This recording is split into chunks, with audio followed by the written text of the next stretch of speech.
ॐ तव कथामृतं तप्तजीवनं कविभिरडितं कल्मषापहं श्रवणमङ्गलं श्रीमदाततं भुवि गृह्णन्ति ये बुरिदा जनाः। श्री श्री रामकृष्ण कथामृत 26 অক্টোবর 1884। श्री देवेंद्रनाथ ठाकुर যোগ ও ভোগ। শ্রীরামকৃষ্ণ মহিমা চরণাদির প্রতি। আবার সেজবাবুর সঙ্গে দেবেন্দ্র ঠাকুরকে দেখতে গিয়েছিলাম। সেজবাবুকে বললুম, আমি শুনেছি দেবেন্দ্র ঠাকুর ঈশ্বর চিন্তা করে, আমার তাকে দেখবার ইচ্ছে হয়। সেজবাবু বললে, আচ্ছা বাবা, আমি তোমায় নিয়ে যাব। আমরা হিন্দু কলেজে এক ক্লাসে পড়তুম, আমার সঙ্গে বেশ ভাব আছে। সেজবাবুর সঙ্গে অনেক দিন পরে দেখা হলো। দেখে দেবেন্দ্র বললে, তোমার একটু বদলেছে, তোমার ভুঁড়ি হয়েছে। সেজবাবু আমার কথা বলল, ইনি তোমায় দেখতে এসেছেন, ইনি ঈশ্বর ঈশ্বর করে পাগল।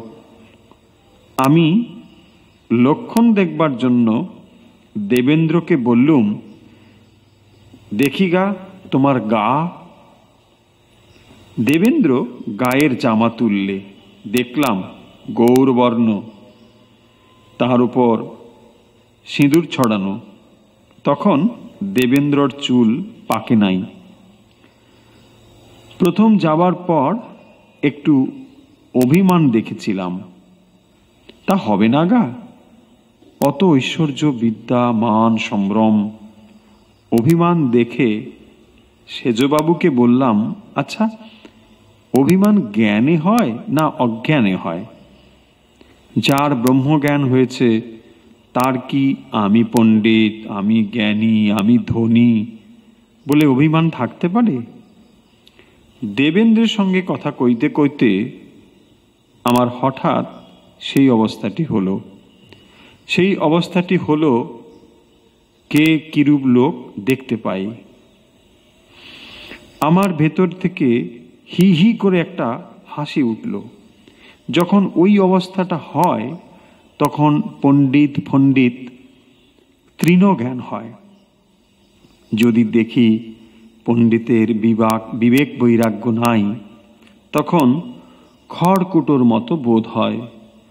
তখন দেখি যেন শকুনি খুব উঁচুতে উঠেছে, কিন্তু ভাগাড়ের দিকে নজর। দেখলাম যোগ ভোগ দুই আছে। অনেক ছেলেপিলে, ছোট ছোট ডাক্তার এসেছে, তবেই হলো। অত জ্ঞানী হয়ে সংসার নিয়ে সর্বদা থাকতে হয়। বললুম, তুমি কলির জনক। জনক এদিক ওদিক দুদিক রেখে খেয়েছিল দুধের বাটি। তুমি সংসারে থেকে ঈশ্বরে মন রেখেছ, শুনে তোমায় দেখতে এসেছি। আমায় ঈশ্বরীয় কথা কিছু শোনাও। তখন বেদ থেকে কিছু কিছু শোনালে। বললে, এই জগৎ যেন একটি ঝাড়ের মতো, আর জীব হয়েছে এক একটি ঝাড়ের দ্বীপ। আমি এখানে পঞ্চবটিতে যখন ধ্যান করতুম ঠিক ওই রকম দেখেছিলাম। দেবেন্দ্রের কথার সঙ্গে মিলল দেখে ভাবলুম, তবে তো খুব বড় লোক। ব্যাখ্যা করতে বললুম, তা বললে, এ জগৎ কে জানত? ঈশ্বর মানুষ করেছেন তার মহিমা প্রকাশ করবার জন্যে। ঝাড়ের আলো না থাকলে সবই তো অন্ধকার, ঝাড় পর্যন্তই দেখা যায় না। ওম নিরঞ্জনম নিত্যম অনন্তরূপম ভক্তানুকম্পাধিত বিগ্রহং বৈ ঈশাবতারম পরমেশমিত্যম তম রামকৃষ্ণম শিরসা নমামঃ।